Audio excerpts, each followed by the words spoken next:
දැන් අපි බලමු පිහිය දොඩම් වල ටච් වුණොත් සිදුවන දේ. මම events ක්ලික් කරනවා.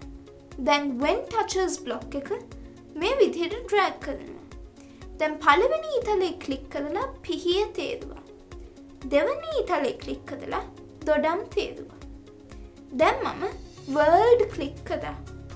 දැන් play sound block එක මේ විදිහට drag කරනවා.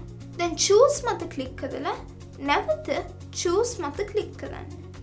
දැන් මෙතන retro_game_simple ලෙස search කරන්න.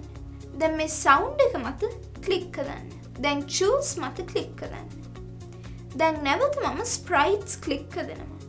දැන් move 10 pixels north block එක මේ විදිහට drag කරනවා. මේ ඊතලේ ක්ලික් කරලා දොඩම් තේරුවා.